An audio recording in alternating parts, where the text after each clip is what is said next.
Hello, commentary fans. This is Mike again, and I am back with you after the Ambitious Avengers commentary. And today we're going to go into some familiar waters. My choice for the film today is the 1979 version of Dracula, and it's a good one.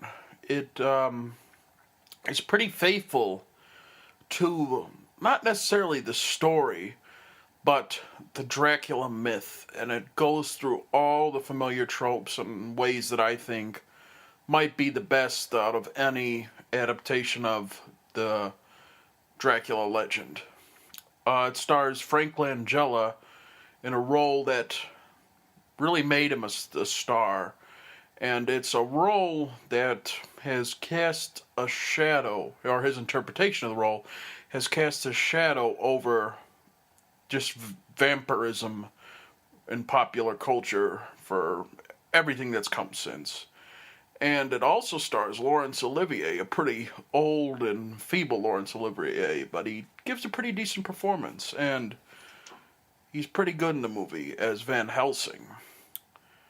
It's directed by John Badham, who gave us Saturday Night Fever, and this, of course, is his follow-up to it. But we are paused on the sky. We're drifting into the universal Earth or globe, and I am going to start the film in 3, 2, and 1. Here it is, the universal globe, and this version of it, Universal and MCA Company, is really just kind of gets Jaws in my mind. It's the version that I most see it with. And we're beginning the film with a wolf howling, and it's really, this one understands what it's all about. For all the times that Universal has revisited their monsters, there really hasn't been a whole lot of success in doing that. I think a lot of the times they don't truly understand, what made those monsters work. It was, I think a lot of the times, you're an executive at Universal, you're saying, people view the monsters like they do comic books or just any pop culture thing, and they take it for just their aesthetic value. And that's, at least as from what my standpoint is, that's never been what the monsters were all about. I've always felt that the monsters are more than the aesthetics, that they're really about the motivations and the acting and just kind of the dissection of what those monsters were. And above anything else, all of those monster films from the 30s, the 40s, had a lot of class to them. Here we are opening on the Demeter, and this is a interesting beginning because it really shows you how far they've come since the original Dracula. This version of Dracula is very adult, and it's not afraid to dabble in a little gore. There's some pretty grisly images in here in this beginning, and they're very haunting images as well. As I was saying about the monsters revisiting, kind of Universal revisiting the monsters, I really think that this has been since the 40s, since the classic horror cycle ended, that this has been Universal's only successful effort in, taking a look back at the monsters and trying to revisit them and recreate them for a modern audience. I think a large part of that is the fact that it didn't really come up from Universal. It was really the fact that, like in 1927, when Dracula came to Broadway, the idea that the theater was what recreated the monsters. And around the mid 70s, there was I don't know what you call it, a reissue, not a reissue, a new production of the Hamilton Dean play that Lugosi originally portrayed on Broadway. And I don't know, like, who knows why plays refined an audience, but this version of Dracula was tremendously successful. And of course, a lot of people think the reason it was that they found Frank Langella to portray the role. And as we'll see later on, he owes a tremendous amount to Lugosi. I think he took what Lugosi did and went even further with it. His Dracula is very sexual, very much a man of mystery. And when they tried, when John Badham decided to bring Dracula back to the big screen, I think he very much realized that that was the appeal when Lugosi did it and when Langella did it. Here we're being introduced to Lucy and Mina.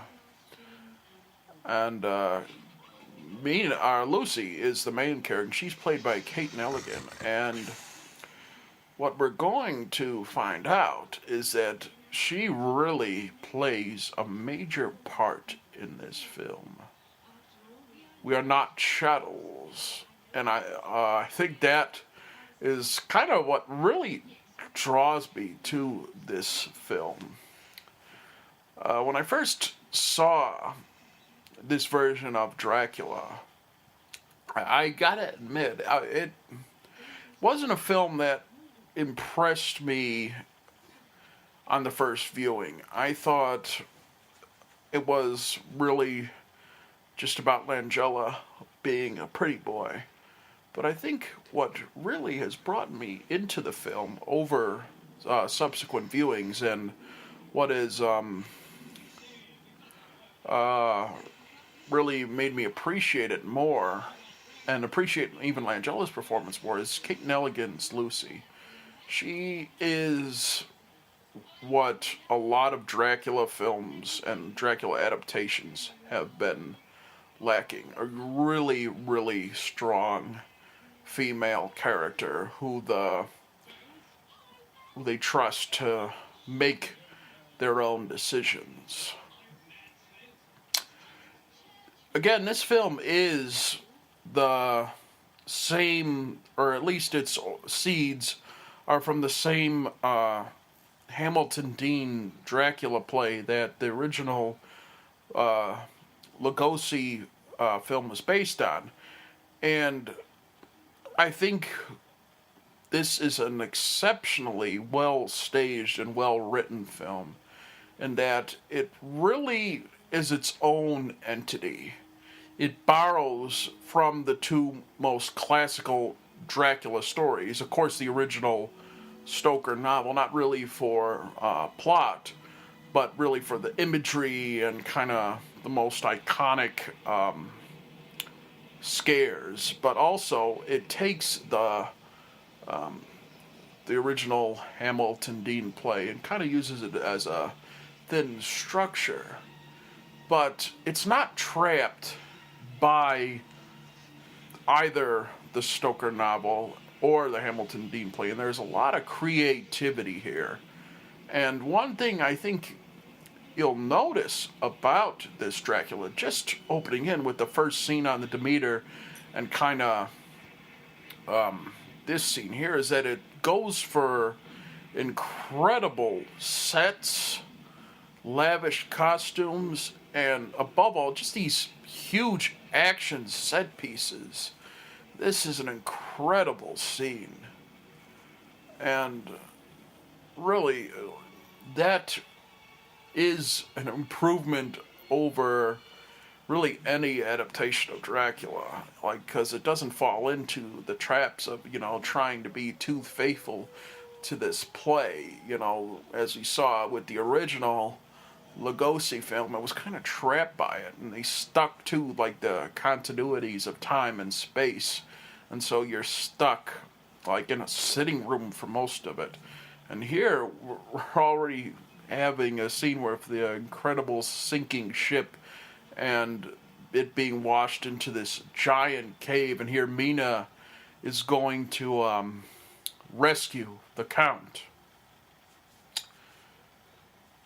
Here's a subtle touch that I really like, is that that wolf there was actually Count Dracula, and when Mina finds the Count, he's in this fur coat that's obviously made of wolf hair, and that's kind of interesting. And I love his hand coming out like that. You could say that Langella had that same ability that Lugosi had, like the hands being so expressive and being integral into his creation of the character. But I like that because it kind of shows the vulnerabilities of this Dracula, but also, you see his long fingers coming out, and it's almost like, the bat's talons or claws. I don't know what the technical term for that is. I'll probably just embarrass myself. I think just looking at any version of Dracula, you have to...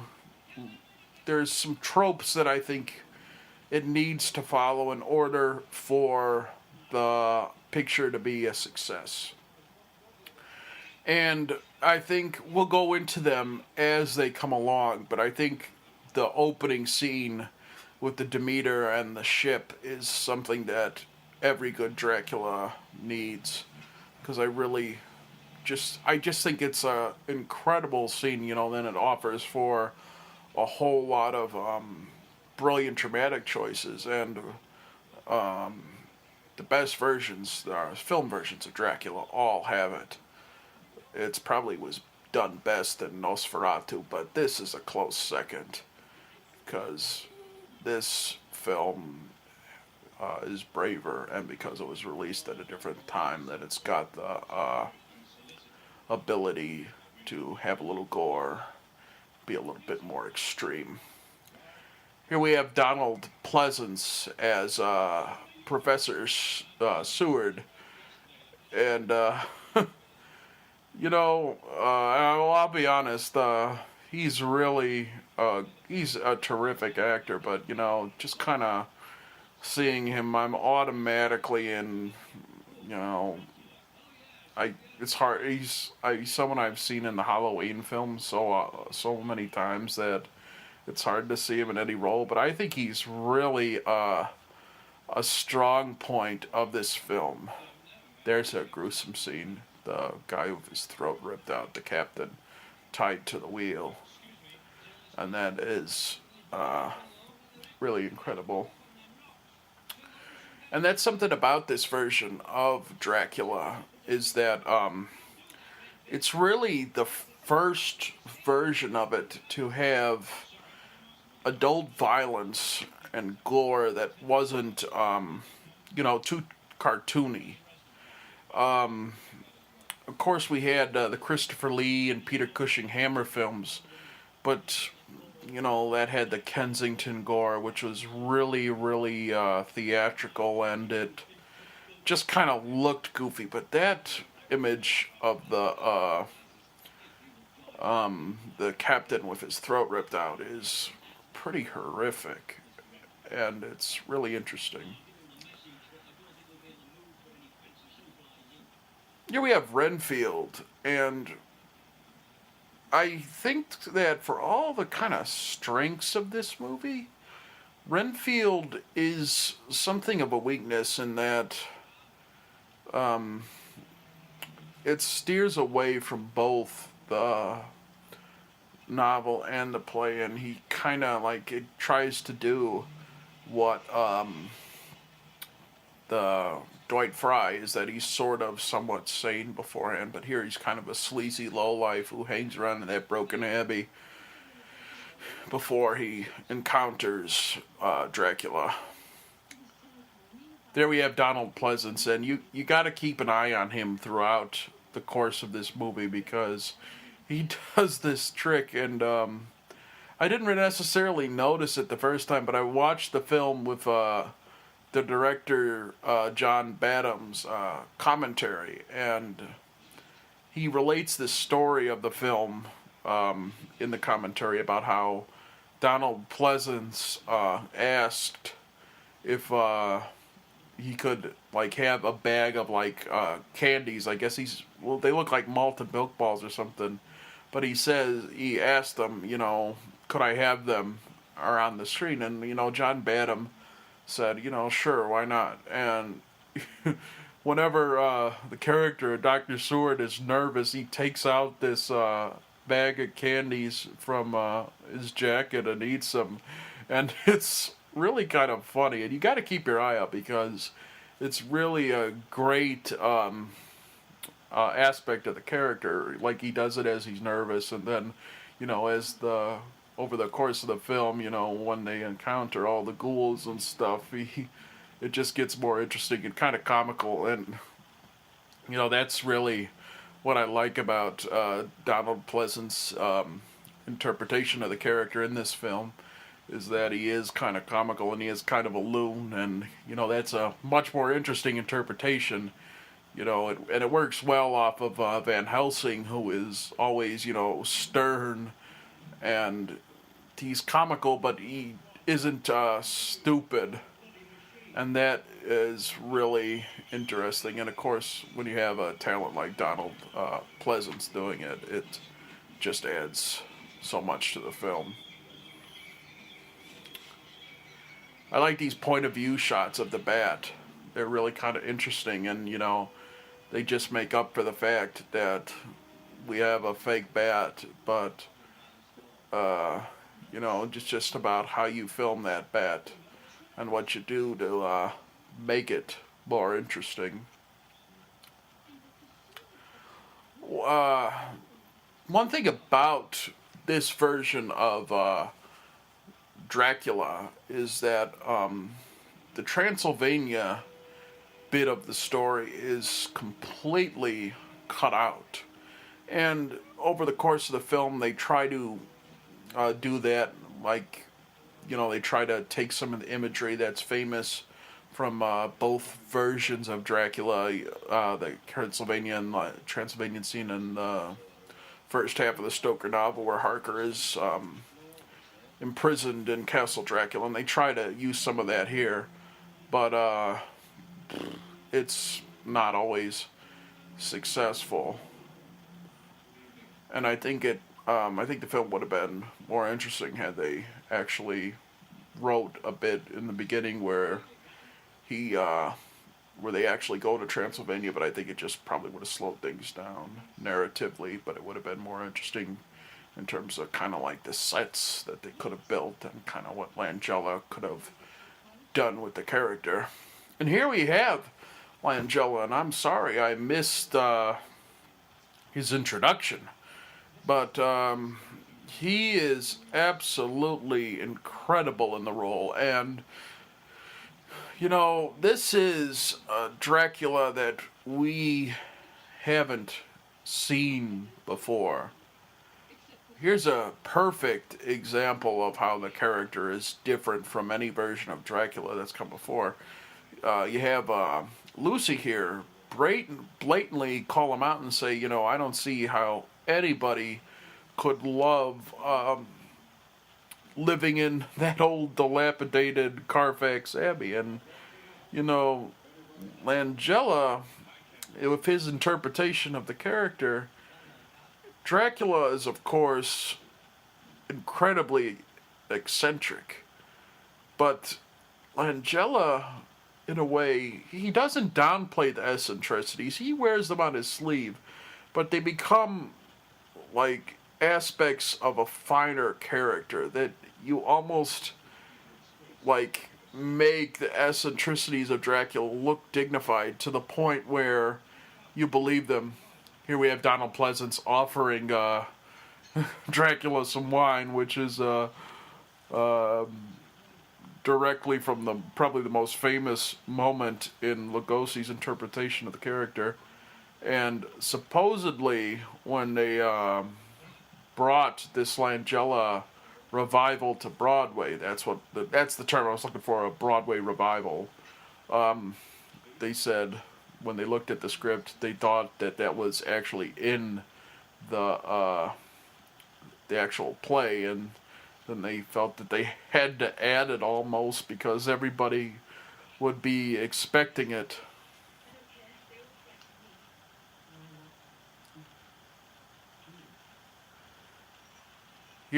That's a great aspect of the character. Like I was saying earlier, one thing about the Lugosi film and the Hamilton Dean play is that Dracula masquerades as a nobleman living among the living, and the fact is that there's a disconnect with the living, because Dracula isn't a man, he's more of a monster, he's more of a thing, and so this thing has to pretend to be a man. And Lugosi does it a little bit, like, and to truth be told, in the film version there's not a whole, they don't do a whole lot, because once Lugosi his character comes to England, they kind of like, it becomes, as we said, vampire uh, the vampire hunters movie. But Langella fits right at home here, and Mina accuses him of having a great lust for life, and you definitely see that in Langella. He becomes the life of the party, and even as he's talking about goofy horror film tropes like, oh, the love of being frightened, or Nosferatu, he still seems like a party guest you'd really would love to have around. And above anything else, Langella is really charming as this public face of Dracula. He really, he's courteous, he's polite, and he's got a deepness to him. And it's just a real fresh take on the character at this point. And Langella, of course, does it really, really well. But I think that in Langella, you come to have something of a problem in that this is the origin of the romantic vampire. The idea that vampirism can be fun. And, just with everything that's done original, or, everything that is fresh, it kind of is done over and over again to the point where it just kind of loses its original meaning. And it's unfortunate, but I think we can appreciate Langella. And as we're going to find out, it isn't just Langella in this film. It is Kate Nelligan as Lucy. Like, they give a lot to each other, and they enhance each other's characters. Had it just been Langella and a one-dimensional female character that he seduces, I think the film would have been a heck of a lot less interesting. And it just, I think what this film understands is that what makes a great vampire film is having a strong heroine with the vampire, or at least having a fully fleshed out heroine.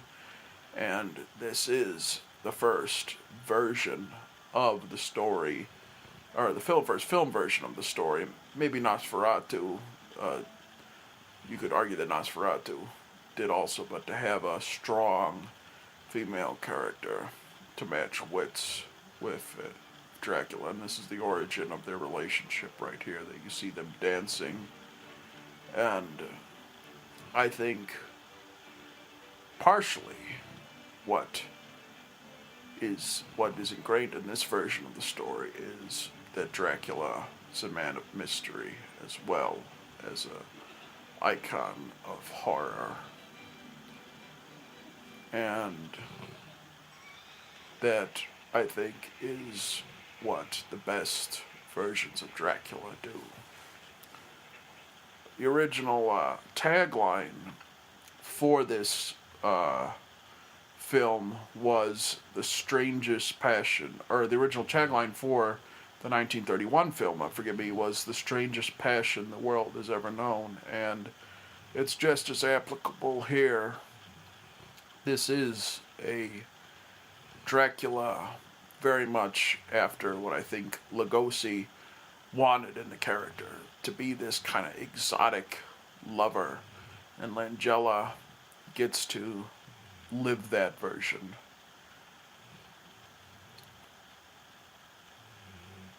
Here we have the relationship between Lucy and Harker. And I think what's interesting about this movie is that Harker isn't a good match for Lucy, in terms of that the movie does try to play with the kind of like the history and the society at the time, and Lucy wants to be a strong, independent woman. I guess you could maybe see like the seeds of being a suffragette in her. Like earlier, she said that women are not meant to be chattels. And in Harker, you see here, like in just about any version of Dracula, is that he's very career-oriented, and here he sort of sees Lucy as his, and I think over the course of the film, Dracula tests her loyalty, in that maybe he can offer her more than Harker. And it's an interesting take on the character, and just on the whole story, is that vampirism from Dracula here might be more freeing than being a woman at this time. And that's had never really been done before. You know, the whole thing about the Dracula story is that it has Van Helsing, Dr. Seward, Harker, and then Quincy Morris and Arthur Homewood in the novel all fighting for Mina's soul. And Dracula wanting Mina to be his bride. And the whole idea is that Dracula sees Mina as almost a slave. But, you know, just kind of looking at it, this is an incredible effect here. Langella moving down the wall. It's taken right out of the Stoker novel, and I imagine it was filmed tremendously simply, but it's really is effective. There's a lot of neatly staged sequences in that. The movie definitely exploits the Dracula legend. And here is a scene like where it's actually frightening. Like, this is probably the most frightening sequence in the movie. Just kind of you get the feeling that Lucy is powerless, or Mina in this case is powerless. This is one where they switch the names of the character, and eventually later on, you see that Lucy becomes intrigued, but Mina here looks very frightened, and Langella uses his body and especially his eyes here. He has such tremendously haunting brown eyes, and it really is an incredible sequence, and it's very frightening, but it's also very sexual at the same time. And you know, as I was saying earlier, you don't really know why a story can be picked up by different generations, you know? Like a play can come back and have a revival and be successful, and then other times people look at it like it's goofy, and then, you know, just like Shakespeare, you know, like they say that all of Shakespeare is timeless because so many of his plays become symbols of different times. And this version of Dracula surely did become a staple of the time that it was in. And I've heard different accounts of the actual play version. Some said it was very campy, which I really would find kind of hard to believe because Langella is so sincere in his performance here that, you know, I just don't believe that at all. I think what drew people to Langella's interpretation of the character is just kind of how bold he is and the fact that he was so sexy. And that really, I think, is what Lugosi did as well. And I think the right word would be magnetism. Here we have Renfield, kind of his introduction, and I think every good version of Dracula needs the character of Renfield, just because, especially versions where it tries to make Dracula sexy. They need a version of Renfield because he's more horrible, and he really is vampirism without any of the masks hiding the unsavory aspects. And this version of Renfield, like, I don't think he fits into the narrative all that well, because, like, he kind of becomes an afterthought. Right after this, he gets locked up.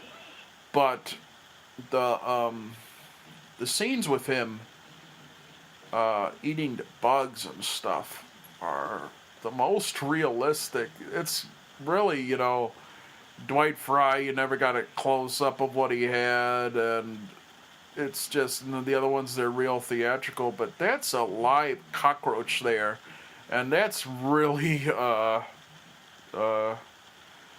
really gross. It's a good gross-out scene. And, like, all of a sudden, after he's bitten by that bat, he gets a taste for cockroaches, and it's an interesting scene.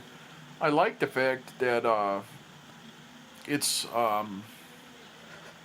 more about Dracula kind of giving Renfield, it's almost more of a consensual partnership, and, you know, Dracula just comes in there and says he could reward him with a long, fulfilling life, and Renfield just kind of goes for it right away.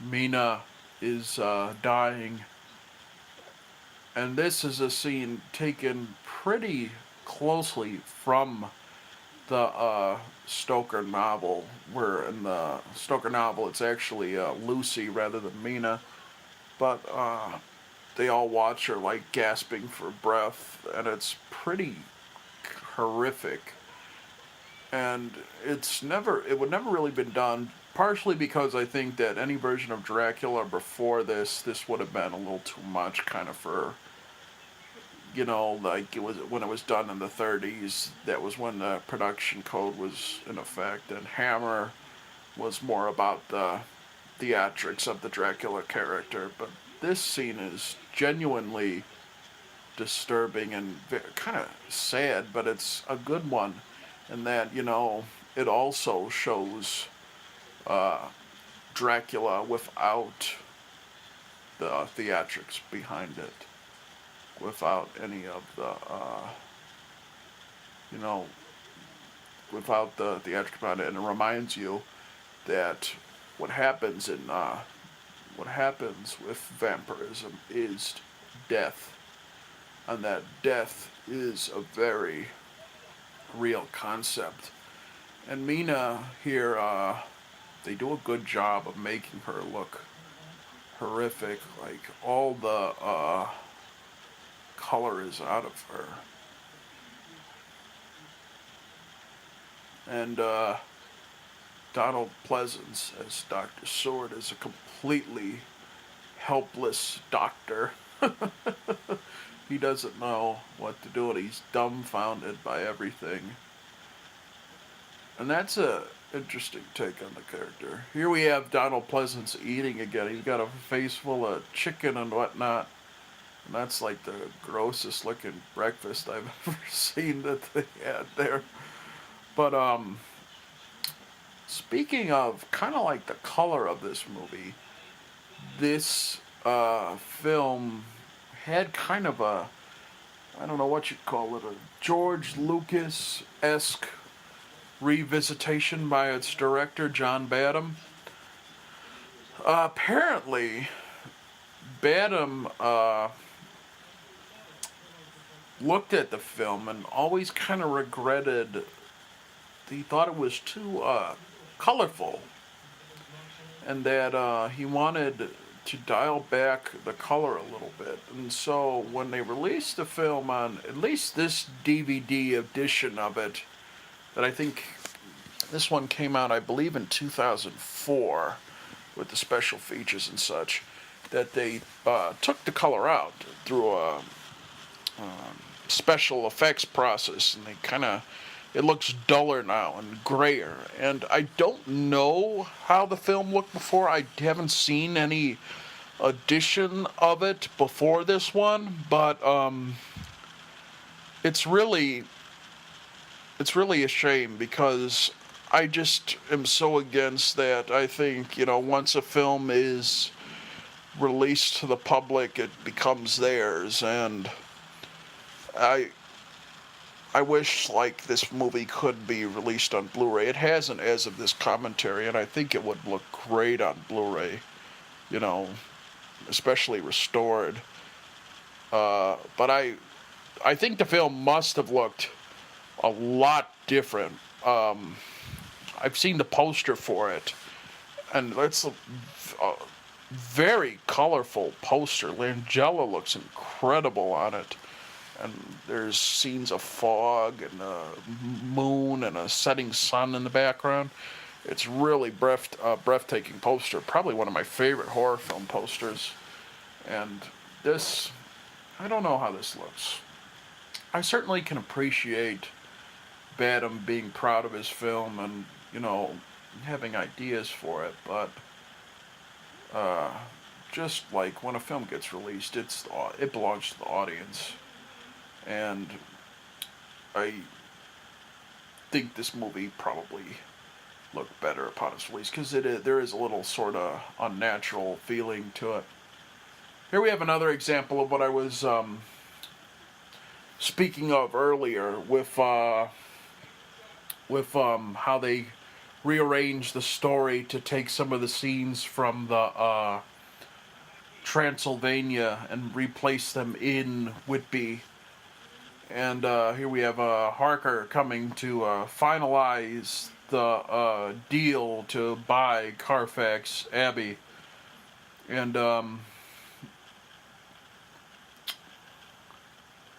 it's interesting. One of the things that I like kind of about the vampire myth and the original Dracula story is that a lot of instances they're about agreements propelling the story forward, and this is kind of what sets it all in motion. The whole, idea of having a contract with a vampire that Harker invites him to London, and that's what sets everything in motion. It's kind of in some ways, I think you could almost argue that Dracula is kind of an anti-capitalist film in that regard. Is that this whole capitalist deal propels the story forward, and the whole idea of Harker being this working man trying to make a name for himself, and Dracula is this old aristocratic count who sucks on the blood of the living and preys on the living. It's an interesting aspect, and it's a great way to look at the character. I think the version of Dracula that does that the best is Nosferatu, because that's very indicative of the time it came out. But I think this version of Dracula, you could certainly see it that way as well.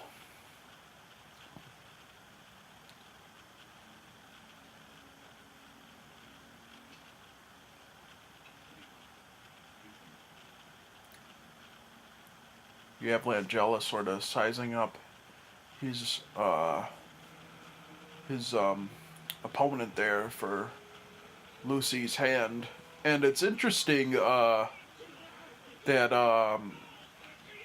what Langella does with the character as the film progresses. I think, he sorts to, like, when the people start to realize that, hey, there's something, this Dracula isn't on the level.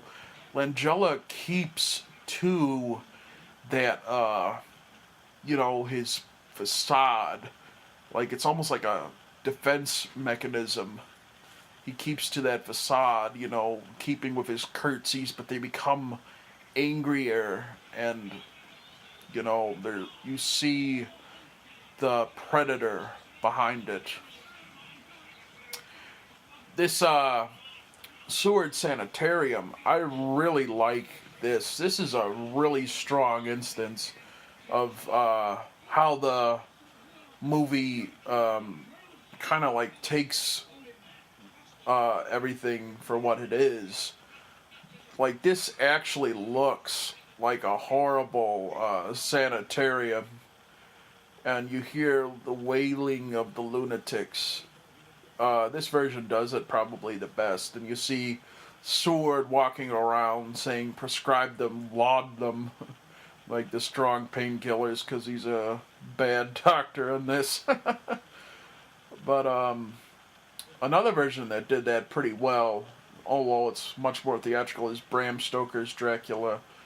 Like, Renfield is in some contraption to prevent him from attacking others and himself, and then they have people with like these metallic boxes on their heads so they can't bite people, but this version's a little bit more realistic. It's really interesting. Oh yeah, gray of the film. It's very dull and bleak. Jonathan's already beginning to feel that he has a competitor for Lucy's hand. And we're about to be introduced to Professor Van Helsing. And Lucy is going to have dinner with Dracula. And that's a really interesting sequence when Lucy does that, because it's there's Pleasence taking another one of his candies.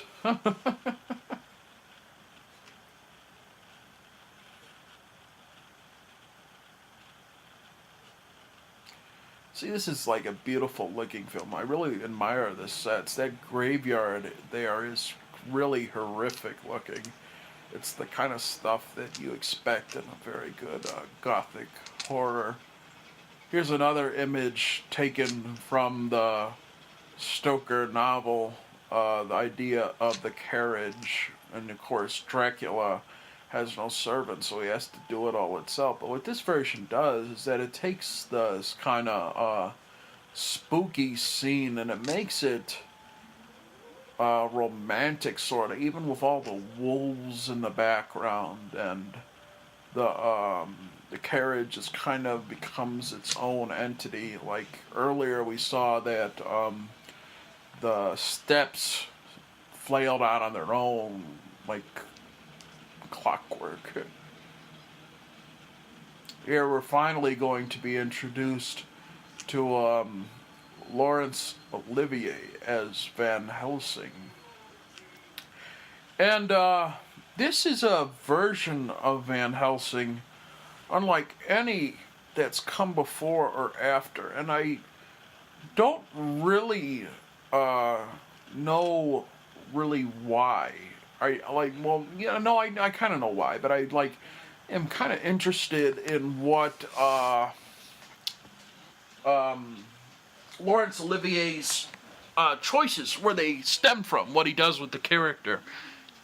He does some really interesting choices, to be sure. I like the fact that that Olivier makes a conscious effort to remind us that Van Helsing is actually Dutch. You know, that's not a trivial aspect of the character at all. It was a big part of the book, and the play, they make a lot of references to it.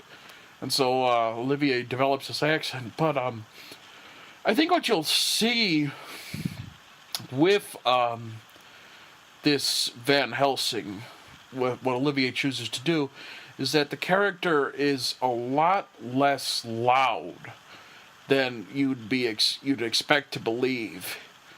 He's pretty frail too, and you might say that that is because of Olivier's age at the time. I believe he was almost 80 when he did this film.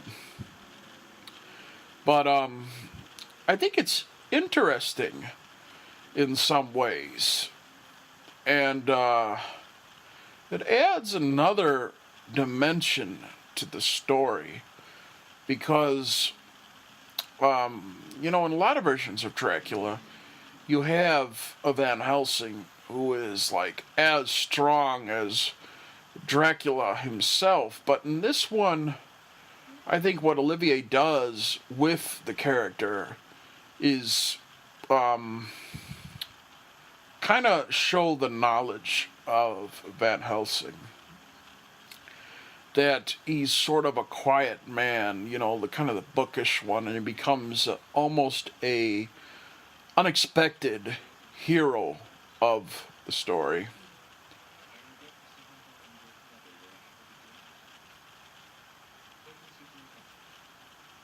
Here we have the courtship between Dracula and Lucy, and one of the, as I was saying, what Langella brings to the role is greatly helped by what Kate Nelligan does as Lucy. It's a blood. One of the things I recall about Olivier in this role, and I believe I may have read it somewhere or in Badham's commentary. In fact, I'm pretty sure it was in Badham's commentary, is that, a lot of people think of Olivier as a kind of, this method actor, kind of in the vein of what, maybe Strasberg was doing. But Olivier, they said that he was very intent on developing that Dutch accent, developing a trait of a character and then having the character stem from that. And that's a really interesting approach to acting. I think it's, rather than immerse yourself, kind of like build upon, the little nuances of character. And then, that is a great approach. And, Olivier's rightfully considered a legend, even though at this point in his career, he wasn't really, doing the same kind of performances as the heyday. But he's pretty darn good in this, I think, Olivier. He makes some interesting choices, and, above anything else, they're original choices that haven't been done before or after, and that's really what you can ask. I mean, that's really what you hope for in an actor who tackles a role or a performance that is so iconic and that's been done so many times. Here we have another example of a scene that was done from the novel. It's done in a different way here. Dracula takes one of the sanitarium's patient's babies, or I believe it's actually Mina who does this. And it's in the book, it's Dracula who brings a baby of one of the peasants to his vampire wives, and it's really an unforgettable moment in the book, and it's done well in Bram Stoker's Dracula as well. One thing I don't quite like a choice that this movie made is the choice to make Mina Van Helsing's daughter, but I'll get into it. This is a good scene here. It shows kind of the courtship between Dracula and Lucy, and I think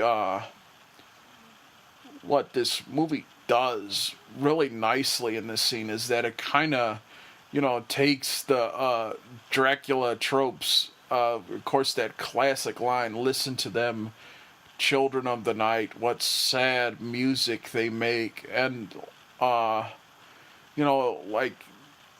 when Lugosi did it, it was kind of frightening, or it was frightening and kind of alien, but when Langella does it here, he chooses to do it in a way that, it's sexy and interesting, and that's something that this Dracula does really well, is that, he takes the aspects of vampirism and, rather than play them for terror, he plays them for mystery and fascination. And what I haven't mentioned yet, which I'm really surprised I haven't mentioned, is John Williams, who did the score for this movie. And it's an incredible score. But what he does with it is, Williams, of course,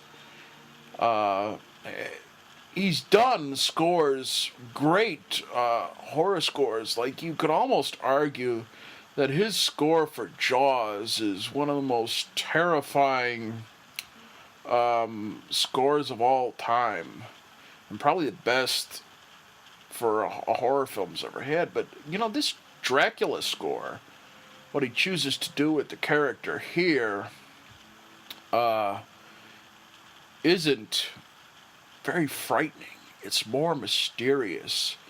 It's about kind of the fascination of the character, and kind of, like, it's mysterious, but it's also kind of, there is a sense of foreboding to it, but you almost want to see what lies ahead. I love that scene here, and you have Van Helsing with his magnifying glass, the drawings of the bat. You know, that's one aspect of the Dracula story that is really, really interesting, and it's always drawn me to it. The idea of kind of science and the fantastic, and even religion too, in that Dracula is so against the idea of Christ. But with what you have with Dracula is the fantastic, you know, the idea that the vampire has conquered any form of science and religion. And then you have, you know, Seward on the other hand, who in the play, but even in this film, who's kind of, you know, confined to the world of books and the logical and, you know, medication laudanum from here, and that he, you know, wants everything to be quantified and explainable. And you have Van Helsing in the middle, who reminds us that the scientific facts always started off as something fantastic, that the superstitions of yesterday can often become the scientific facts of tomorrow.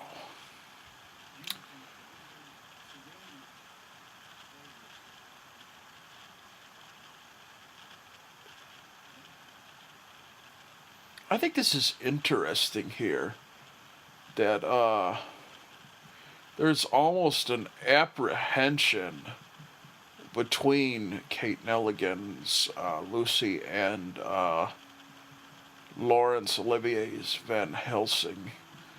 You almost get the sense that she doesn't want to be around him, even though Lucy was her friend, and that she thinks he's kind of crazy, even though she knows that everything he suspects is coming true.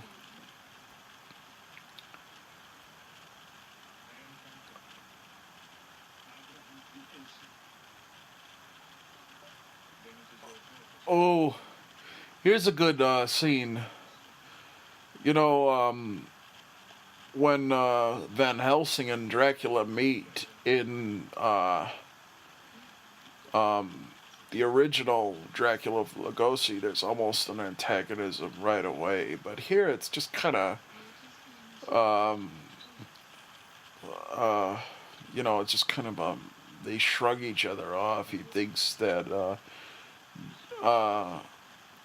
Van Helsing is nothing, but it's really an interesting scene. And like I was saying earlier about how Langella plays with the courtesy of the, or like kind of like, you know, the how Dracula is courteous, that you see him showing his true colors even as he's polite. And especially that scene there, like Langella's eyes bulge out at Olivier. It's really interesting.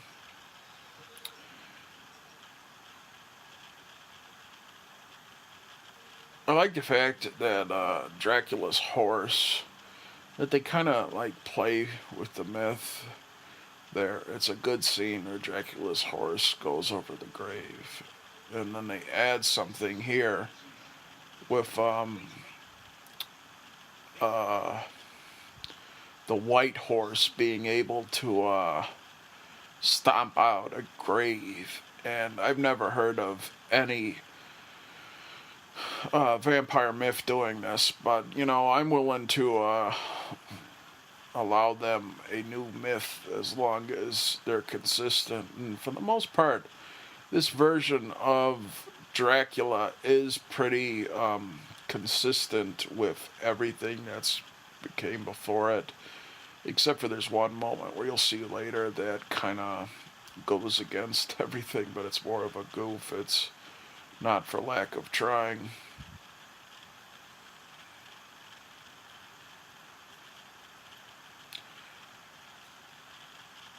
there we have Lucy taking off the cross and forsaking her friend. And, it's almost, you can argue that, this Lucy almost isn't likable, but, I really don't agree with that. I think that, for all the heroism supposedly that comes from Van Helsing and the will to fight off evil, uh, it's you almost want Lucy to get what she wants because that you see that Harker is such a boring character who just kind of has like the old-fashioned view of the world and wants just to have a trophy wife. But Lucy wants a freedom, and she sees it almost from Dracula. But one wonders, how sincere Dracula really is. And I think, that's part of the appeal of this version of Dracula. It's all about Langella playing a part. And, do we see past everything? Okay, here, that's a good effect. The fog fading in on Dracula and him coming in. I imagine that this was done on Broadway in a very similar way. And if it was, you could definitely see the potential of Dracula and Langella's portrayal. Blood of my blood, flesh of my flesh. This doesn't happen in the Hamilton Dean version of the play, and it doesn't happen in any version of Dracula that's ever come before this. But of course it is the just every just Dracula doing what's always been hinted at, what's always been the subtext of vampirism, where you have Langella Dracula physically consummate his relationship with Lucy, where they actually have sex.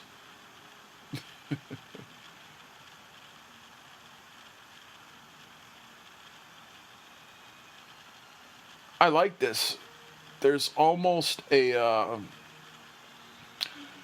shyness in Langella here, where he admits to needing Lucy's blood. And, that's a really interesting take on the character, where the vulnerability of what being a vampire is, and that he's somewhat ashamed of the act of taking blood. And as I was saying earlier, this movie may have been the first to play with the idea, but it's never. But I mean, it's been done so many times in response to this, but it's never been done quite as interesting as here. This is gorgeous here. The strobe lights over the act of love and them having sex. It's really plays up how mysterious Dracula is. And the bats flying over with Williams' magical score in the background. I would have liked to have seen what this film would have looked like before Badham decided to revisit it and take all the color out, because I think this scene in particular would have looked 10 times better And there was an interesting shot there in the midst of them making love, where you see some heads on spikes, and that's a part of the character that almost isn't visited all that often, is that he's supposed to be the mythical or the legendary Vlad the Impaler, the Carpathian warlord.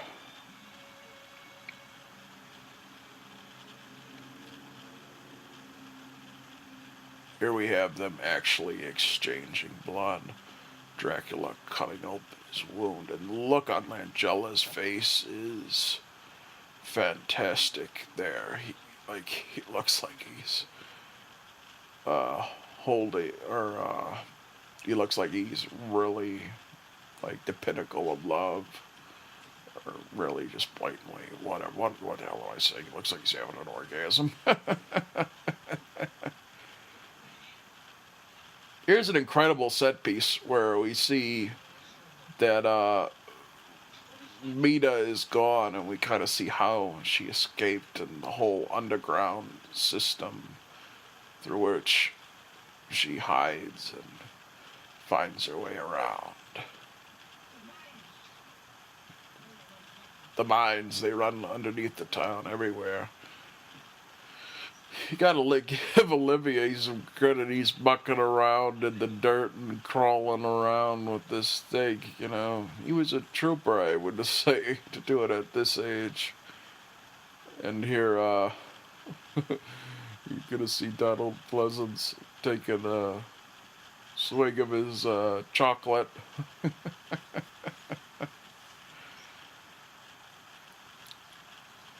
They do some interesting choices. We're going to see Mina coming up as a vampire, and I wonder if this kind of is consistent with everything else that the film tries to do with Langella and eventually Lucy, but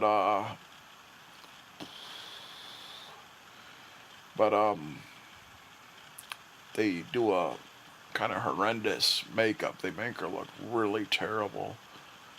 It's really an interesting makeup too, because it's very much reminds me a lot of Nosferatu, in that the vampire looks more animal than human, but you know, she definitely looks like something that's been dead for a little bit. Here we have the most blatant breaking of the vampire rule, where you see Van Helsing drop the cross in the water, and then he looks into the puddle and sees the reflection of Mina, which anyone who gives a damn would know that that's not how things work. But you know, I was listening to the commentary on this, and the official commentary from John Badham, and he went into it saying he edited the film, and as he was editing it, he had this great scene here, because like, aside from the vampire rules, it's a really creepy and well-shot scene where you have Lucy, or you have Van Helsing looking for the cross, and then you see like the water unsettle, and you have Mina as a vampire pop up. It's really a terrifying scene, but you know, in order to salvage it, Badham said, "Oh, I've got to think of a way." And in order to settle it, Badham's like, I gotta think away. So he comes up with this story where he says the reason you can see Mina's reflection is because Van Helsing put the cross in there, so it purified it to save Van Helsing, and that's really kind of goofy, but I can see why he wanted to keep the scene because it is rather, it's an effective visual.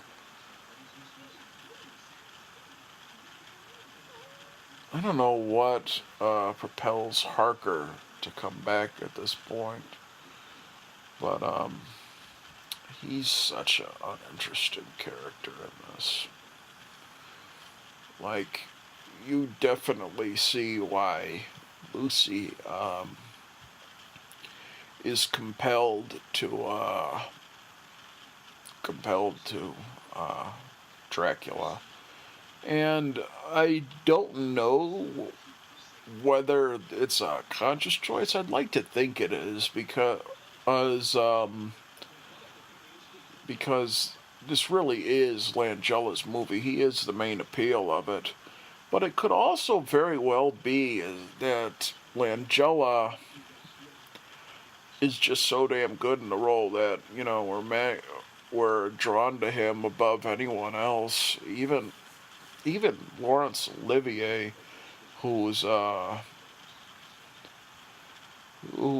considered the greatest actor of all time, but here he's so frail that you almost, like, he's just not as intriguing as Dracula, as a character or a performance. It's just the way things are sometimes. You look there, you'll see Sylvester McCoy. I guess he originally wanted to play Renfield and auditioned for it, and he didn't get the part. They, I guess, thought he wasn't good enough for it, or he was too young, or wasn't his type. But they liked his performance or his audition so much that they wanted him in the film, and he's just kind of really nothing more than an extended cameo. But of course, he went on to play Doctor Who, and of course, recently he's in the Hobbit films as Radagast the Brown. Here's my personal favorite scene from the film. It's the only time that a scene is lifted directly from the Hamilton Dean play, and it's staged very similarly to how it's done on stage.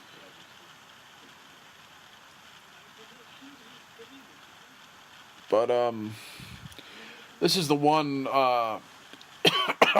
sorry, this is the one instance where Langella is like brings it up to a 10 and like his intensity, and just kind of like you're kind of reminded that behind Dracula's pleasantries, he's really a dangerous monster.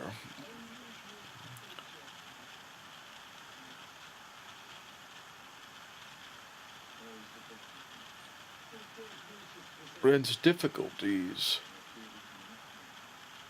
I feared it might, my friend. That's a really an aspect of Dracula that I like, and Langella does it pretty well. The arrogance of the character. That you're someone who's been alive for so long. He just thinks that no one presents a challenge to him. You're a wise man, Van Helsing, for one who has not lived a single lifetime, but not wise enough to return to Holland at once, now that you have learned what you have learned.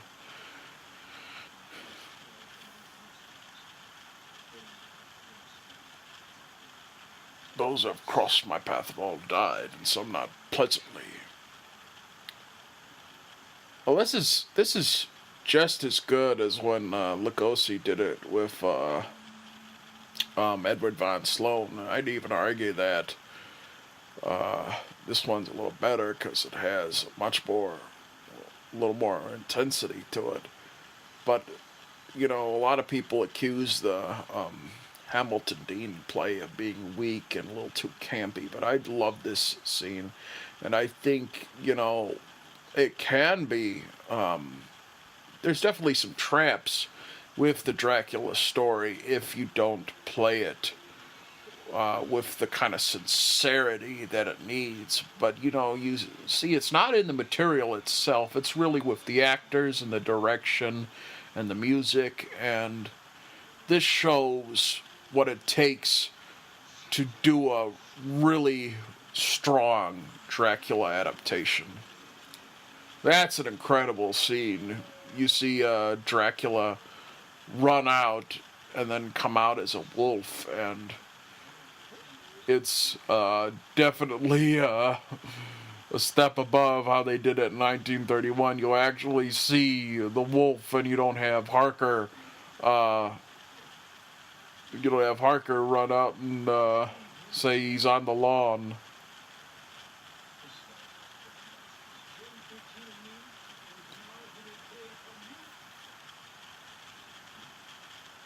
Harker doesn't even know anything. Please, for God's sake, will someone tell me what's happening. And they almost don't want to believe that Dracula is the vampire. Here's the effect that you want to see, because later on in the film they do acknowledge the fact that you do need or that vampires do not cast a reflection. They try to show Harker here how the mirror does not shine over. It's a really cool effect. I don't exactly know how they do it, but it's really interesting. You see Harker have his hand on one side and the mirror on the other.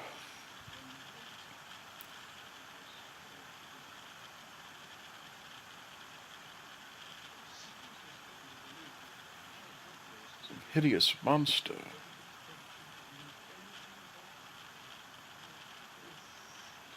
Here's another strong instance of the actual of this film versus a lot of versions of Dracula, is that the heroes don't stay skeptics for too long. You know what I mean?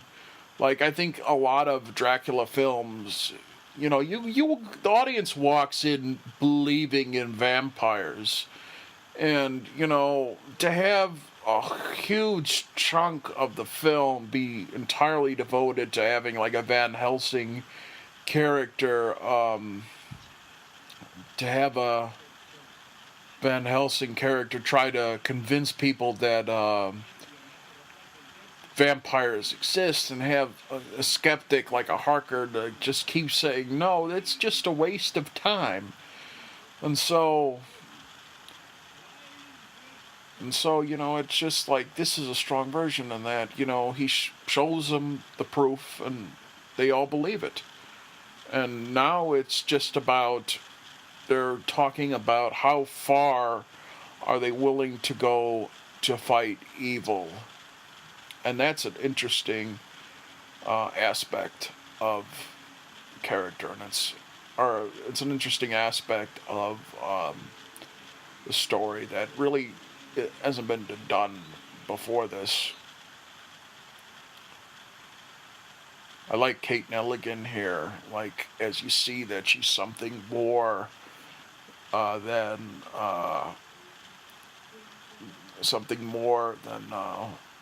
just her normal self, and then she's got a vampire in her.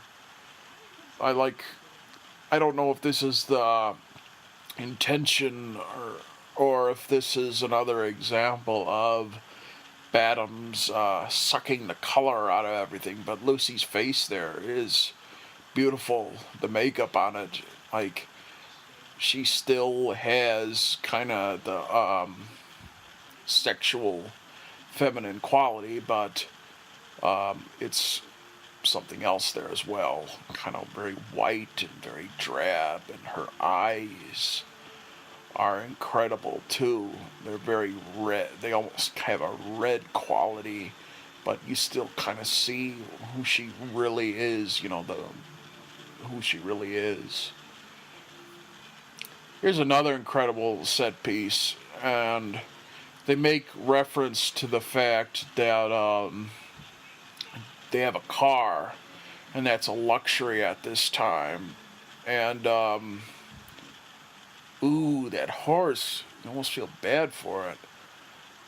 But one of the aspects of Dracula, and I think this is interesting, is or the aspects of Dracula the play is they make reference to the fact that when it's contemporary to the 1920s when it was first written, is that Dracula um, can master the world, because of the invention of the airplane and the airplane, that it can travel. And in this one, they have the car. Like, I think this is kind of an interesting version, that science and technology meet this old world menace. I despise all of you. Get out of my way. Yeah, you never see versions of Dracula like this where they all fight to fight her to keep her from running off to Dracula. It's really a far cry from what Helen Chandler did with the part.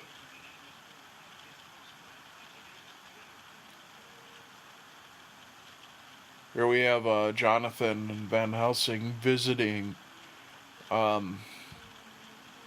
Dracula's castle, or Carfax Abbey, as it's called. There's an interesting scene coming up, and there's some great special effects here, too. But I really like what they do here, looking through all the catacombs and the graves. But what they do here is interesting, especially like what Olivier does here. It's coming up. They're going to open one of these caskets and, put the host on there so it soils it for Dracula. And I think, one of the things that Olivier does with the character, and I imagine that is partially what drew him to it, is that Van Helsing has a piety to him, that he very much believes that God is a good to Dracula's evil. And I always think that's an interesting aspect of the character, because it's kind of a contradiction in some ways, the fact that he's a man of science, but he still has a tremendous faith in a Christian God. And a lot of the times you kind of would think that those things are kind of at odds with one another. But it's interesting. And I think Olivier, like the moments where he prays in this, and where he talks, where he places the emphasis. I'm sorry, I'm kind of enjoying the movie. Where he placed the emphasis on the holy objects. There's always daylight somewhere on earth. Do I rest my need is to only to stay in darkness. That's new. Like, to be fair, Stoker himself let Dracula move around in the light. It's just that his powers were diminished. But, just like this, it's kind of consistent. I mean, it's kind of inconsistent with everything that's happened before. Or, what's happened before in the movies.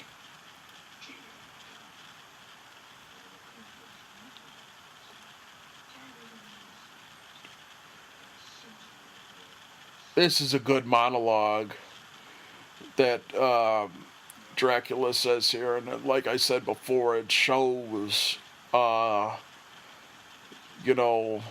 arrogant Dracula is. and how he thinks himself to be above everything else. That's a really good effect. How he turns into the bat. Like you have a what's his name, Dracula, and then like he swats at him, and then the bat completely comes out of nowhere. I like want to know how that's done. Like, did they just kind of shoot it differently? Like they just cut right away. It's a really fun effect. Like, and the bat in this is it's fun, but the special effect, or no, not the special, but the sound effect is really goofy beyond belief. Like the flapping of the wings, you kind of wish that the sound effect was different, because I think the bat kind of would have worked by itself. Oh, they really go all out, and that's pretty horrific, his screaming there. And isn't that supposed to be enough to kill Dracula? All he does is he bursts into flames a little bit there. You would think that'd be enough to kill him. I really got to get this movie on Laserdisc or VHS and see how the color would do, because I'd have to imagine just, seeing the poster and how it played with the imagery of the sun, that the sun would have been so much brighter there. You don't expect that. Here, as I was saying, the weight that Olivier places on the holy objects. There's a moment there, and it's another fact that Badham goes into in his commentary about the filming of the movie, is that Badham wanted Olivier to pray over the imagery, to pray over the grave in English. He thought that would be enough, but Olivier insisted that it was in his native language, which would be Dutch in this case, and Latin for the actual prayer.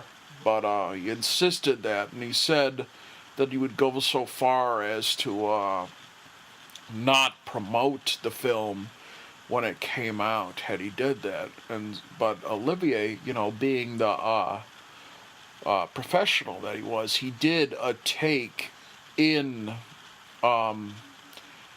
English, just to show that he wasn't just this big shot who wouldn't listen to his director, but he wanted that actual take. And I definitely see Olivier's intent there.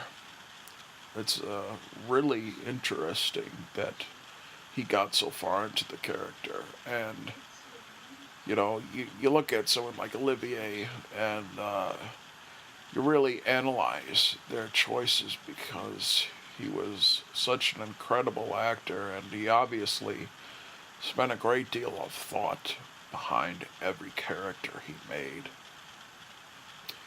Here we have Kate Nelligan kind of going into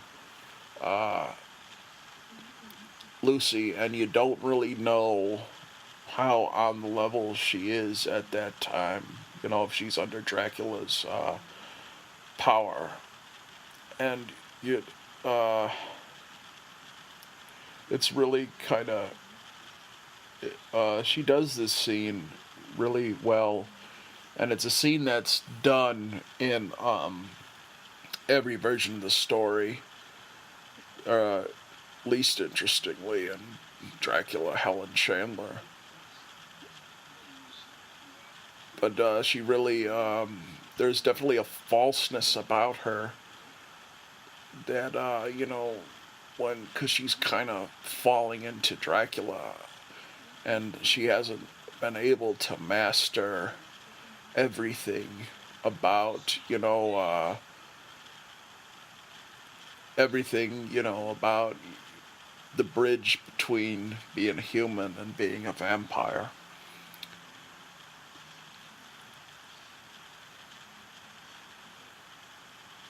I like this, how powerless Harker is here. It's really incredible. And Lucy, kind of like through becoming this vampire, she gains power here. And Harker almost looks really kind of pathetic here. He cowers in fear. He doesn't know what's going on. And Lucy kind of plays with his conceptions of her. And, you know, Harker definitely is attracted to her, and he knows that before that something's wrong. But he's still, you know, just kind of so attracted to her that he lets her get her way. Yeah, there's Olivier doing the Van Helsing that I know, well, the Van Helsing that we all know and love, that he's like so stern and, you know, kind of arrogant himself in his own way. And I think that's, now there's interesting when she holds the cross there. Like the color sort of returns to her cheeks. I hadn't noticed that before. I really am interested in seeing what this movie looked like. I probably could go on eBay and get a VHS copy of it, simple enough.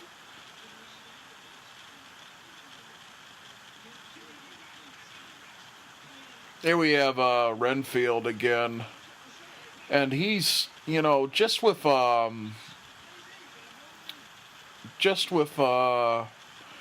quick rewrite, Renfield could have been written completely out of this movie, and it would have not really hurt anything. It probably would have even helped the film in terms of pacing. But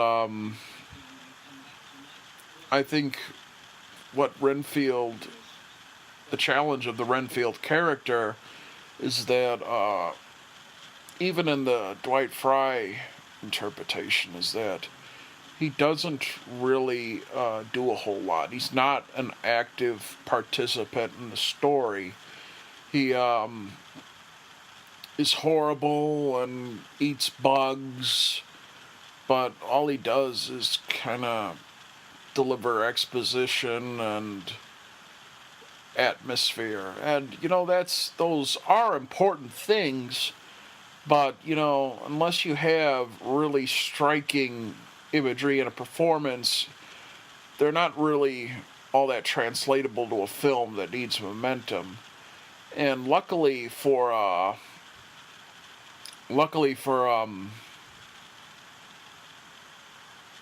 film fans, the original Dracula had Dwight Fry, who was so good in the role and was so passionate, but here it's just kind of throwaway. Except for I do like the fact that they actually have real bugs. I mean, that's not anything to poo-poo. You know what I mean? It's kind of creepy that they actually have bugs. And, you know, it's not theatrical at all. Here Renfield's talking about how he wants a kitten to feed and feed and feed.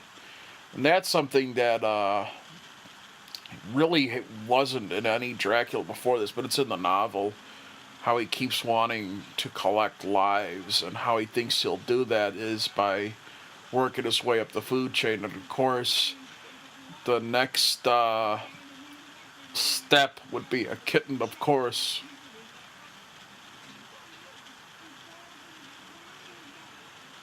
You feel sorry for Renfield at this point, because, like, that is really creepy. He's crawling up the wall, and it's none of the sexiness or mystery when Langella comes to visit his female friends, or not friends, as female victims.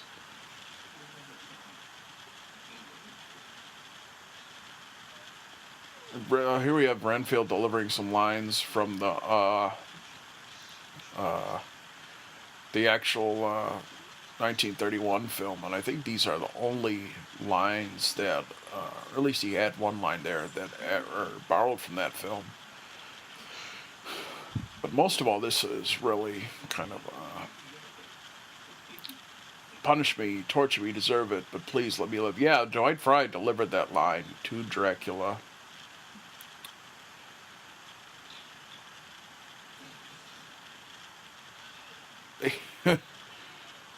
That's kind of well, it's been against the character of Dracula so far. He just blatantly does it. There's no build up to it whatsoever. He just cracks Renfield's neck. You know, yeah, I admire that. It's less cartoony. There's no cartoon violence in this. It's not like Hammer at all, which was kind of like the most violent Dracula up to this point. This is all for face value. What it is what it is.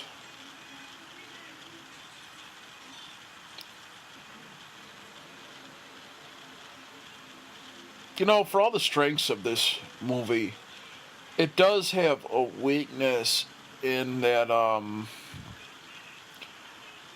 it has a weakness in that it has the same problem as the 1931 Dracula, is that there's not really a whole lot compelling the plot forward, except for the fact that this film sort of has the benefit of the courtship between Dracula and Mina, or Lucy. But, you know, there's a lot of scenes where they just kind of bide their time, kind of, you know, at one point they'll talk about vampirism, another they'll have Renfield there, who's not really a part of the central narrative. You know, the central narrative is really about hunting down and getting Dracula, but you can't really go into that all that much because the film stays in the same place for most of the picture. You know, it's in this Whitby, and I think one thing that would help this film and this film and the original Dracula and the play is if it was closer to the Stoker novel, in the fact that at the end of it, Dracula does retreat in a way that they actually do have to do a little hunting of him, and they have to, you know, think about where he'd go next, and that's interesting.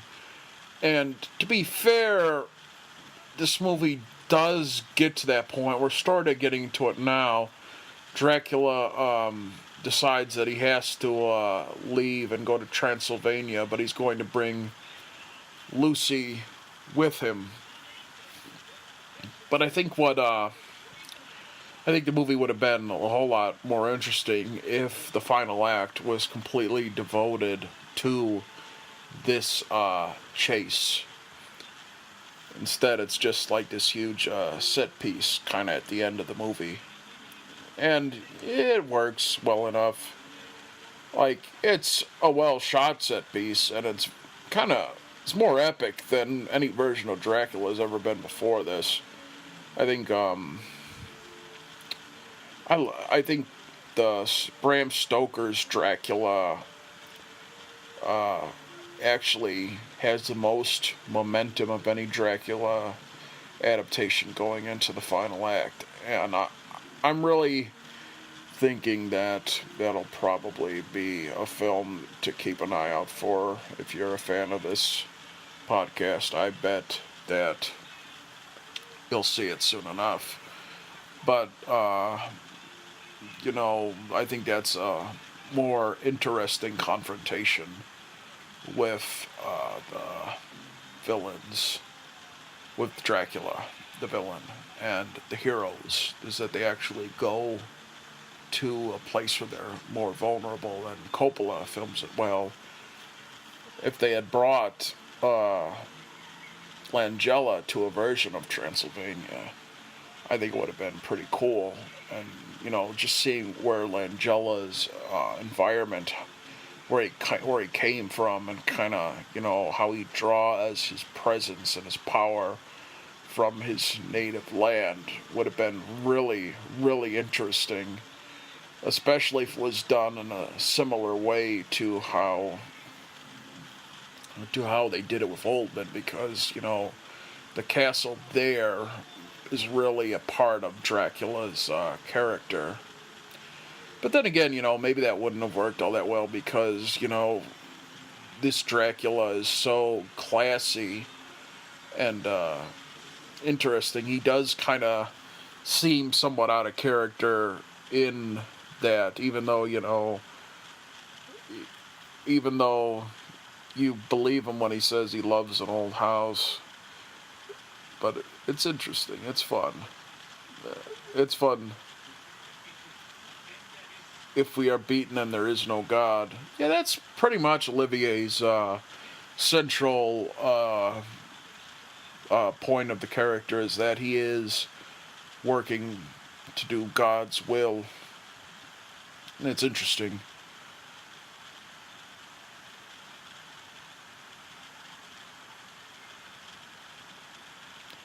See, this is another version. I mean, this is another reason why this movie has a little bit of trouble, in that you don't really know what kind of time period this is.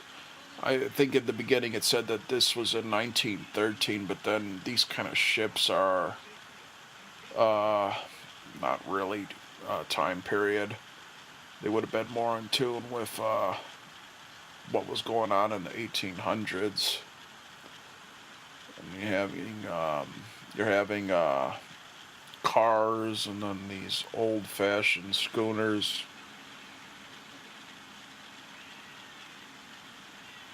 But this is nothing if not ambitious and well staged.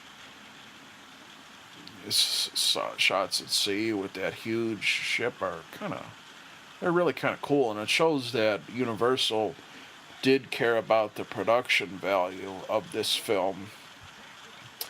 I mean, obviously they had to spend a pretty penny to get Olivier in this. I think I heard that he cost like $10 million or something. I wouldn't be surprised. And even if this was just a paycheck for him, he's pretty good at, I don't know. And that's really kind of like what elevates this movie, is having someone like an Olivier, because, a lot of people say that horror films have become sleazy, and that's one of the benefits of Dracula, is that, it has that literary quality where you can get a good actor to be in it. I like the fact that when they open up that coffin, that Dracula is actually there, and that he's not, there isn't some surprise, because in a lot of versions of the story, there's the subtitle making a mistake. It says Mina screaming. I'm watching the movie on subtitles so I can follow it a little better.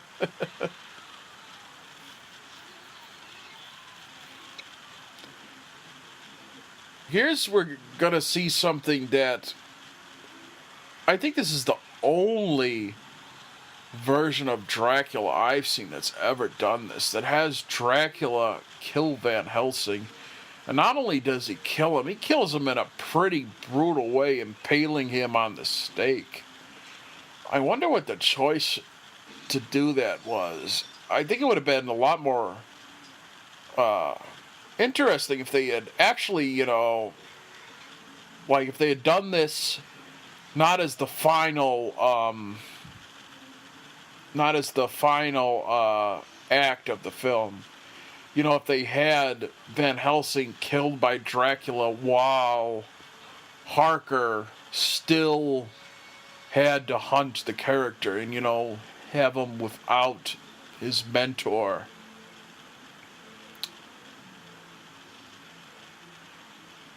This is kind of an anticlimactic way to kill Dracula.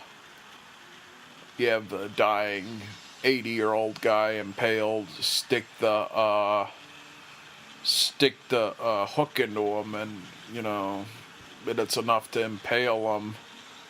I mean, it's kind of anticlimactic, but it makes for a powerful visual. I love Langella there, you know. He's the farthest away from his classy self. He's like screaming and howling like an animal, and like he's great there, you know. Like his screaming and his snarling, they're so undignified and unclassy. We have the sun there killing him, and slowly you reveal that. That's really cool, kind of playing with the color there. And you slowly see him grind away to dust. Oh boy. This movie probably has my favorite ending of any Dracula film. Badham has the cape fly off Dracula, and you see the wind take it away while Lucy looks on, wondering everything. And, you know, you don't know if she's thankful for Jonathan and Van Helsing coming to save her. And, you know, I think this is probably Williams's most unappreciated score,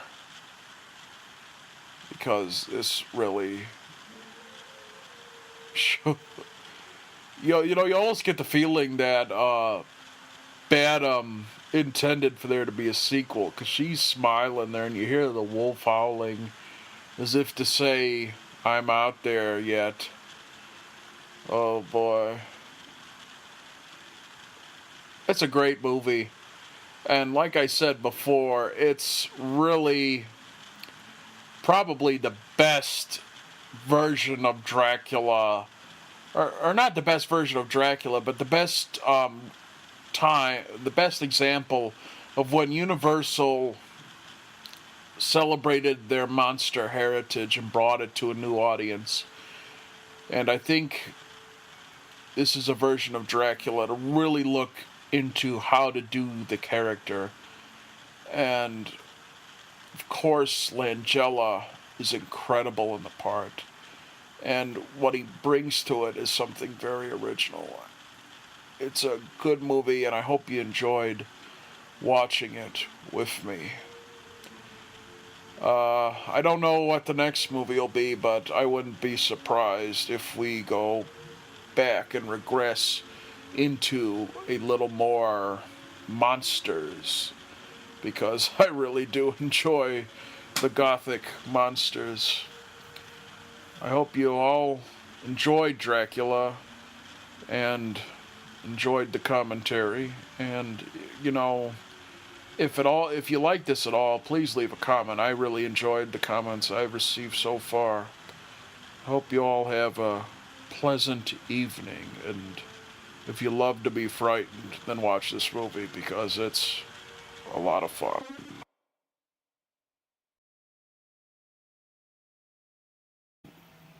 It steers away from both the novel and the play, and he kind of like it tries to do what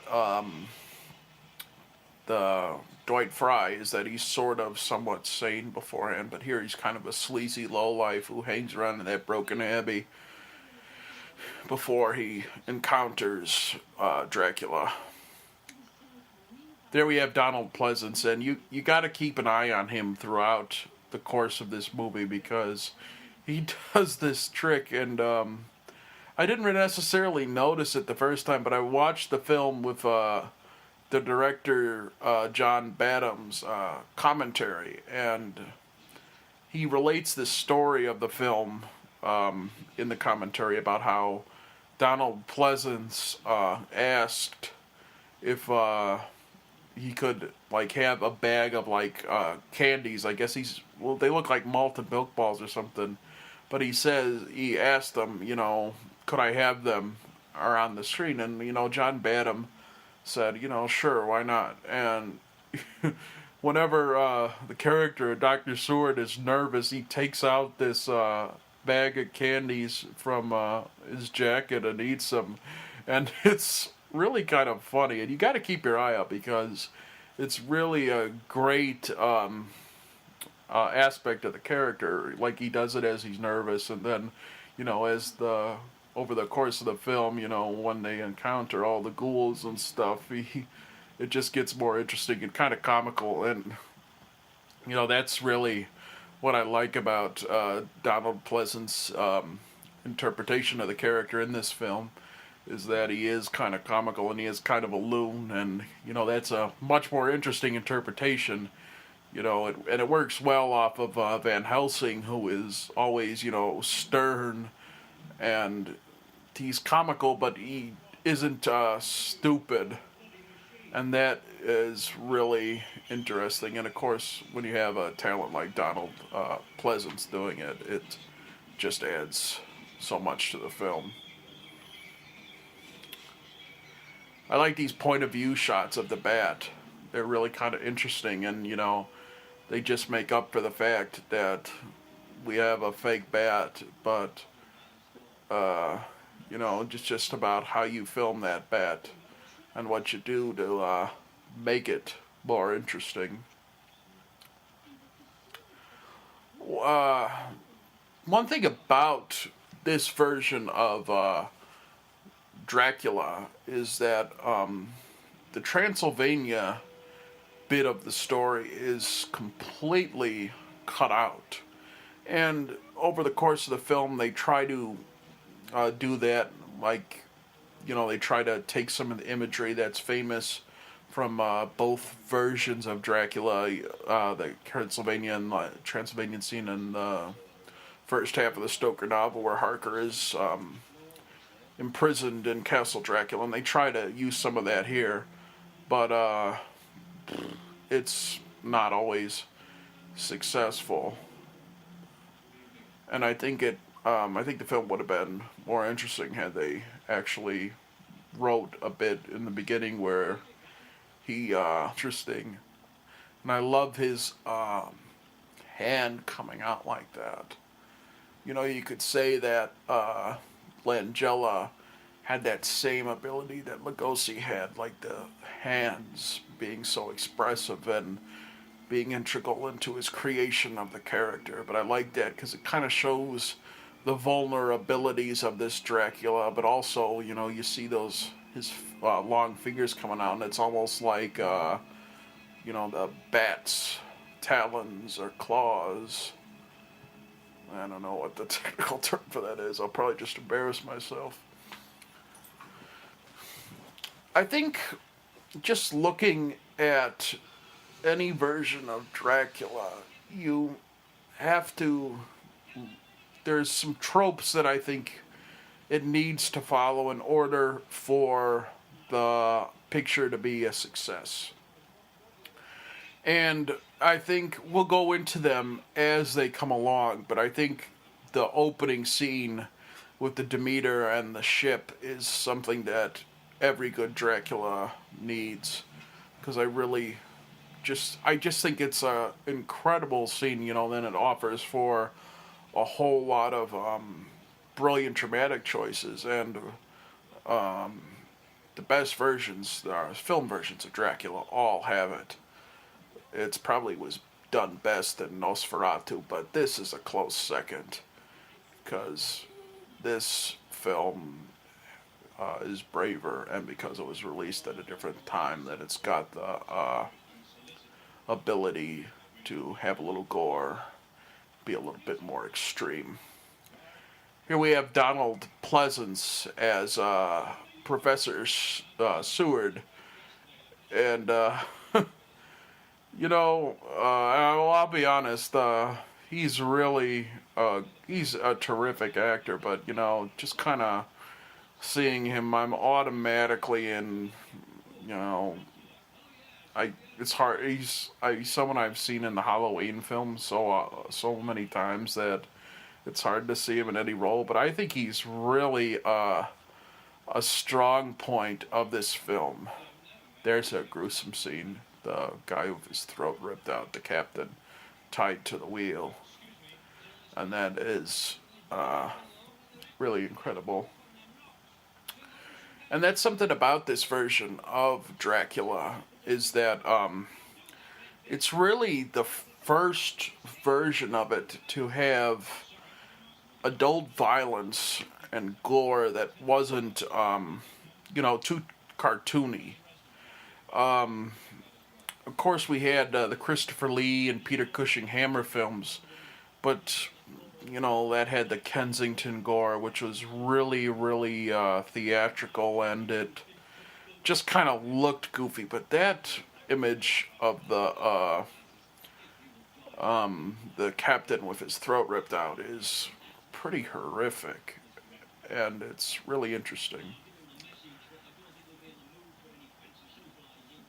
Here we have Renfield, and I think that for all the kind of strengths of this movie, Renfield is something of a weakness in that the Demeter, and this is a interesting beginning because it really shows you how far they've come since the original Dracula. This version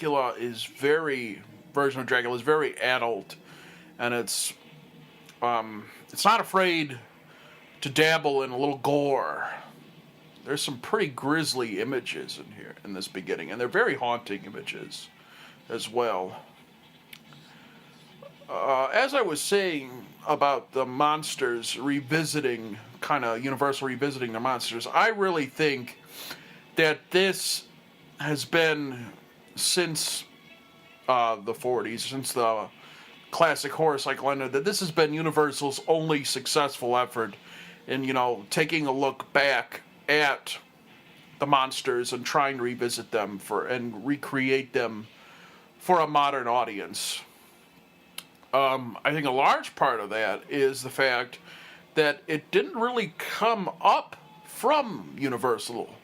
It was really the fact that, like in 1927, when Dracula came to Broadway, the idea that the theater was what recreated the monsters. And around the mid-70s, there was I don't know what you call it, a new production of the Hamilton Dean play that Lugosi originally portrayed on Broadway.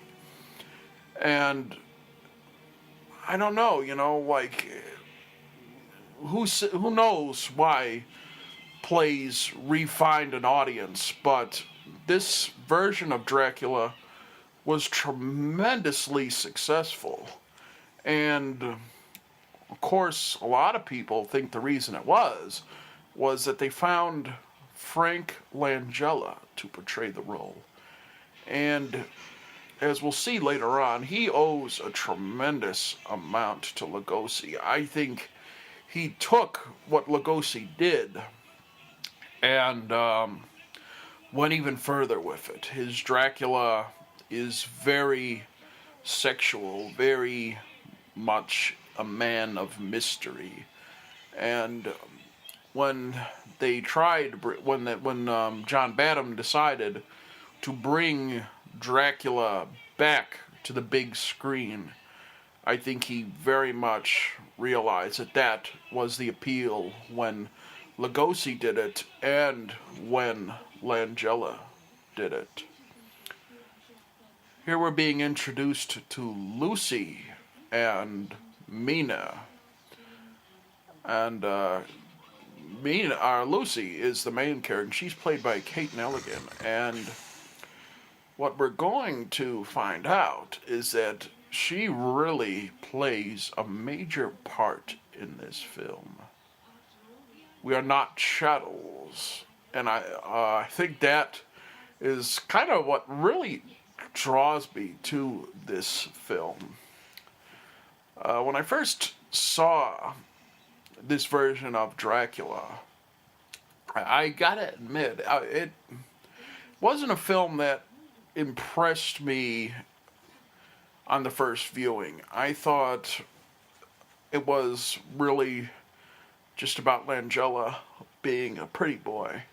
But I think what really has brought me into the film over subsequent viewings, and what is really made me appreciate it more, and appreciate even Langella's performance more, is Kate Nelligan's Lucy. She is what a lot of Dracula films and Dracula adaptations have been lacking. A really, really strong female character who they trust to make their own decisions.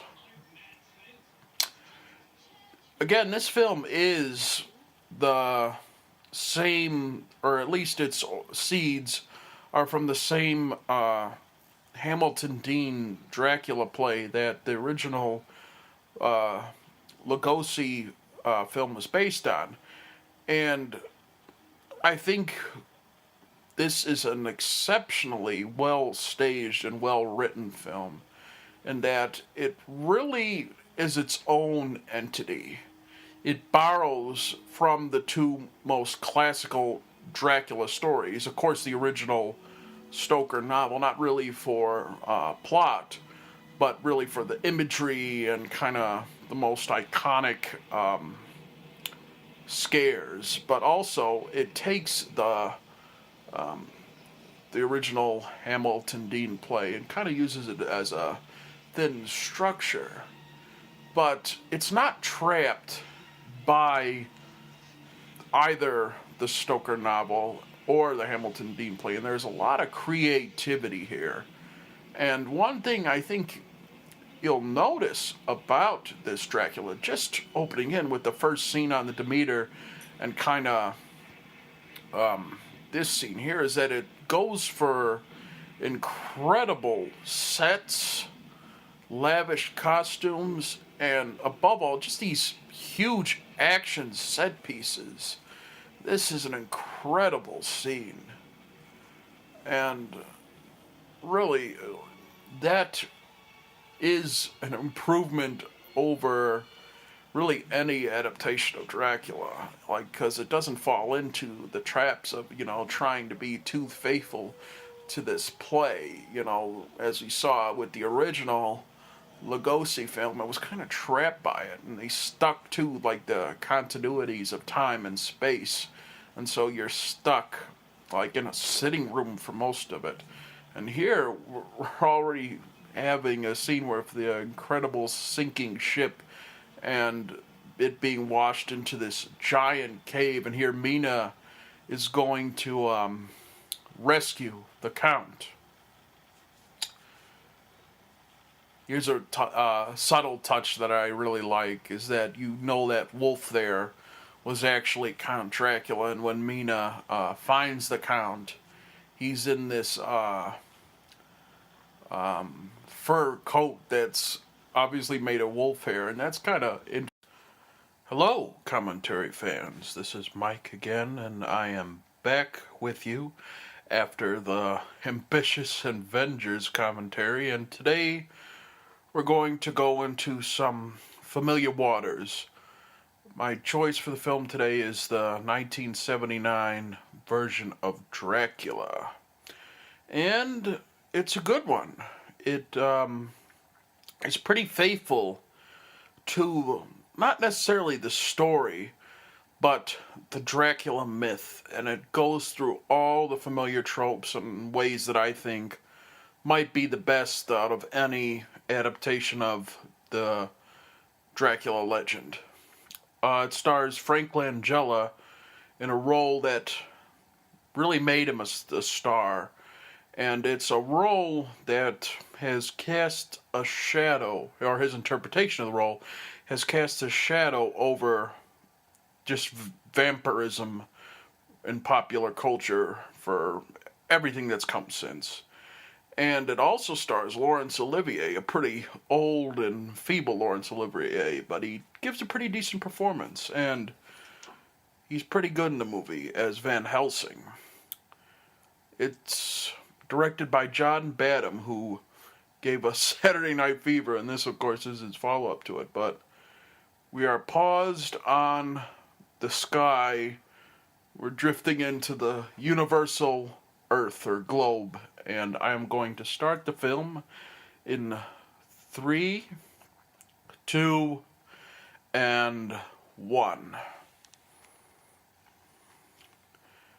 Here it is, the universal globe, and this version of it, Universal and MCA Company, is really just kind of gets Jaws in my mind. It's the version that I most see it with, and we're beginning the film with a wolf howling, and it's really, this one understands what it's all about. For all the times that Universal has revisited their monsters, there really hasn't been a whole lot of success in doing that. I think a lot of the times they don't truly understand, what made those monsters work. It was, I think a lot of the times, you're an executive at Universal, you're saying, people view the monsters like they do comic books or just any pop culture thing, and they take it for just their aesthetic value. And that's, at least as from where my standpoint is, that's never been what the monsters were all about. I've always felt that the monsters are more than the aesthetics, that they're really about the motivations and the acting and just kind of the dissection of what those monsters were. And above anything else, all of those monster films from the 30s, the 40s, had a lot of class to them. Here we are opening on